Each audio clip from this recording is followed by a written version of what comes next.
Salut à tous et bienvenue sur la chaîne. Je m'appelle Émile Garnier et ici, on parle de voitures sous tous les angles, entretien, astuces pratiques, fonctionnement des moteurs et bien plus encore. Si vous voulez mieux comprendre votre véhicule et éviter les erreurs coûteuses, vous êtes au bon endroit. Pensez à mettre un j'aime, à vous abonner à la chaîne et à regarder la vidéo jusqu'à la fin. Vous y trouverez des infos vraiment utiles. Batterie de secours sur le toit. L'une des idées les plus controversées de la liste d'aujourd'hui a été récemment brevetée par Ford. Le nom de son brevet est « Batterie de secours montée sur le toit pour les véhicules électriques ». En fait, tout est dit, c'est ce que montre l'image illustrant le brevet. Un conteneur profil ressemblant à un coffre ordinaire et monte sur le toit de la voiture et équipe d'un câble de recharge. On suppose que des ouvertures sont pratiquées dans le boîtier pour refroidir la batterie par un flux d'air lors des déplacements. Mais, il faut bien le reconnaître, cette idée présente plus d'inconvénients théoriques que d'avantages.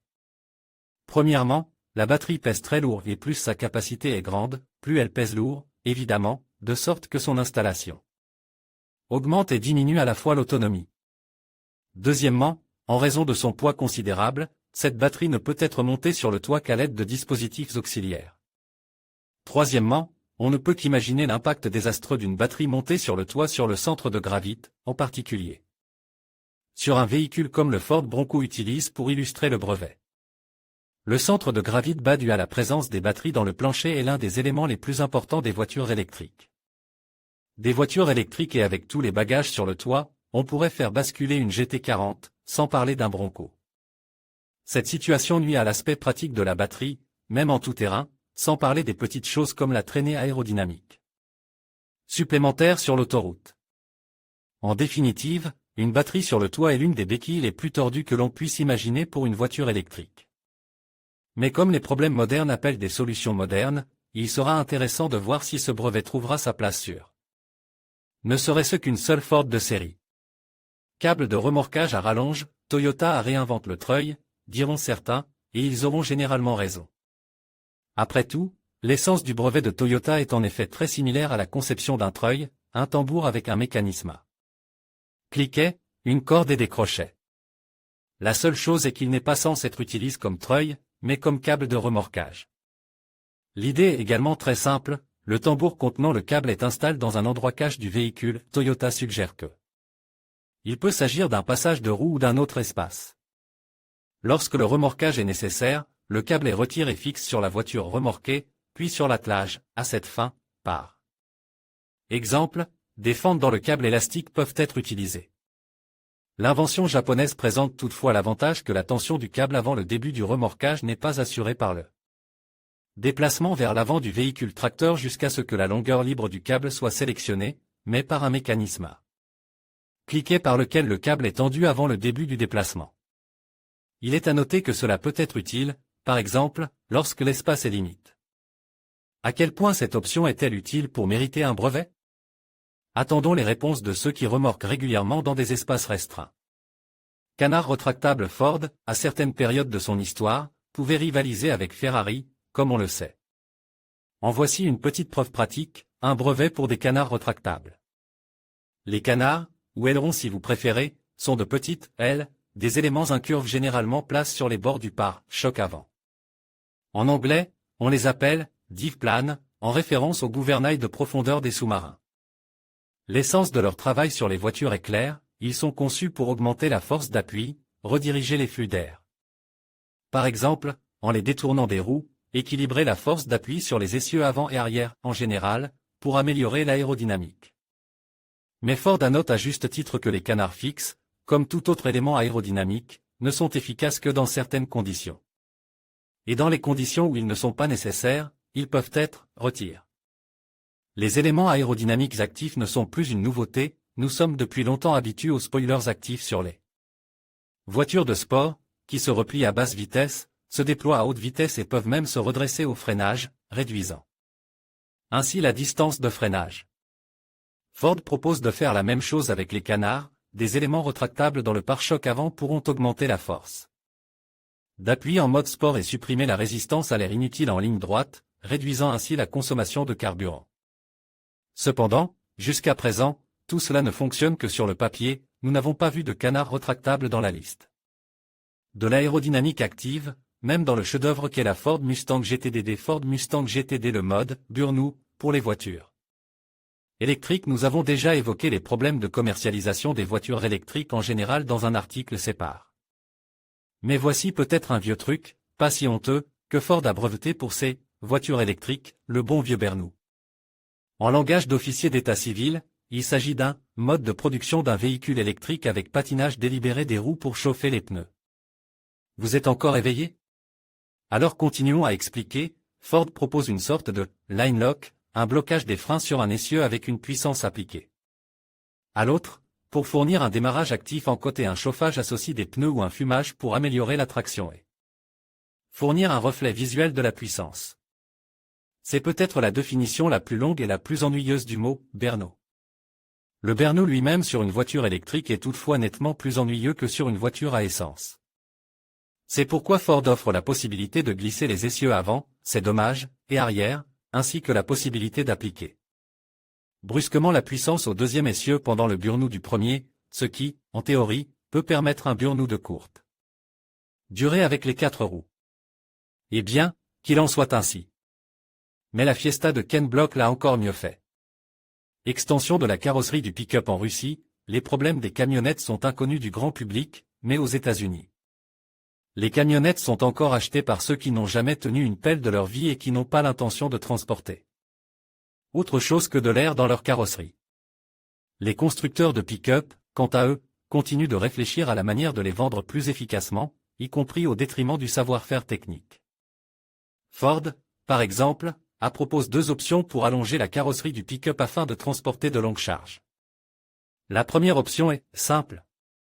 Dans ce cas, au lieu d'un côte arrière de la camionnette à charnière, il y a des châssis pivotants, qui ont des sections supplémentaires, articulées à 90 degrés. Le plancher de la caisse est coulissant, une longue section dans la partie arrière et plusieurs petites sections dans la partie avant, qui, dans des conditions normales, sont repliées de manière harmonieuse. Si nécessaire, les volets arrière sont ouverts à 90 degrés et leurs sections supplémentaires sont dépliées, se transformant en une planche arrière. Le plancher glisse simplement vers l'arrière, en utilisant les sections pliées. Dans une variante plus complexe, toute la partie arrière de la carrosserie sort des côtes sur des rails ainsi que les feux arrière et les points de fixation du côte arrière à charnière.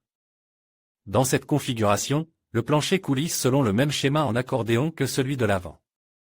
Pour rendre le concept encore plus pratique, Ford suggère d'ajouter des compartiments de rangement aux panneaux latéraux. Cependant, il ne semble pas très pratique de faire coulisser la carrosserie pour aller chercher un tournevis. Quoi qu'il en soit, ce brevet semble beaucoup plus viable qu'une batterie sur le toit. Essieux arrière non tronçonnés avec roue motrice pour voitures électriques. Dans les voitures modernes, les essieux non séparés ne subsistent que sur les SUV, qui adoptent progressivement des suspensions indépendantes. Cependant, Ford a breveté en début d'année un modèle plutôt inhabituel, un essieu arrière non tronçonné avec des roues motrices. Elle peut être considérée comme inhabituelle non pas tant du point de vue du dispositif que du point de vue de la logique. Les roues à moteur elles-mêmes ne sont plus une nouveauté depuis longtemps, et l'essieu l'est encore plus. En même temps, les motoroues n'ont pas trouvé d'application étendue dans l'industrie automobile, principalement parce qu'ils augmentent considérablement le poids non suspendu et qu'ils nécessitent une densité élevée de la configuration des nœuds à l'endroit où ils sont situés. Ford elle-même a refusé l'idée d'utiliser des motoroues dans son pick-up F-150 Lightning, citant parmi les raisons leurs plus grandes vulnérabilité aux dommages et la difficulté de les amadouer avec des freins conventionnels. Dans le nouveau brevet, le poids non suspendu des motoroues est complète par le poids de l'essieu lui-même. Il semble que si Ford compte sérieusement sur l'utilisation d'une telle conception, ce ne sera que pour les travaux légers et les véhicules commerciaux. Il sera difficile de fabriquer une voiture confortable sur les ponts avec des roues motorisées. Micromoteur à réaction. Nous devons admettre qu'il ne s'agit pas d'un brevet de 2023, Ferrari l'a déposé en 2019.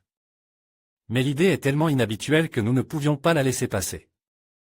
Après tout, les Italiens envisagent de transformer une voiture ou même une moto en un satellite spatial, dont le mouvement et le contrôle sont assistés par de petits moteurs à réaction. L'idée est à la fois simple et complexe. Elle est simple dans son principe de fonctionnement, il suffit de regarder l'image du brevet pour comprendre comment les ingénieurs ont l'intention d'utiliser le moteur à réaction. En position arrière, le moteur à réaction peut aider à l'accélération, en position avant, au contraire, il peut être mis en marche. Pour réduire la distance de freinage. La buse sur le toit a l'air un peu bizarre, même s'il est fait pratique d'augmenter la force d'appui dans un virage ou à grande vitesse. Pour améliorer la tenue de route peut être tout à fait réel. Les micromoteurs situés sous le plancher sont également intéressants, car ils sont conçus pour créer un effet de gravité, c'est-à-dire une raréfaction qui attire également la voiture vers le sol et crée une force d'appui, quelque part dans le paradis de la course. Automobile, souriait Colin Chapman. Les buses latérales permettent non seulement de diriger la voiture dans un virage, mais aussi de la stabiliser dans une situation d'urgence en cas de dérapage ou de virage. Cependant, même Gordon Murray ne sait probablement pas comment relier tout cela à l'électronique de sécurité existante. Le deuxième problème que pose cette apparente simplicité est de faire fonctionner ces micromoteurs. Ferrari part du principe que ces pousseurs, comme ils les appellent, peuvent fonctionner à l'air comprimé avec le carburant ordinaire d'une voiture. Dans ce cas, le rôle principal est attribué au moteur pneumatique, qui devrait fonctionner à partir de réservoirs sous pression. De 700 à 900 bars, pression qui est censée être maintenue au détriment de la régénération de l'énergie de freinage ou de la source d'énergie externe. Et un ensemble de cylindres à haute pression, sans parler des micropropulseurs à jet de carburant, n'est pas quelque chose que l'on peut facilement ranger dans n'importe quelle voiture. Par conséquent, nous doutons fortement que Ferrari décide sérieusement d'appliquer cette technologie spatiale, même à des modèles exclusifs uniques. En conclusion, nous avons exploré des innovations fascinantes telles que les accélérateurs réactifs, les câbles d'échappement et les batteries sur le toit.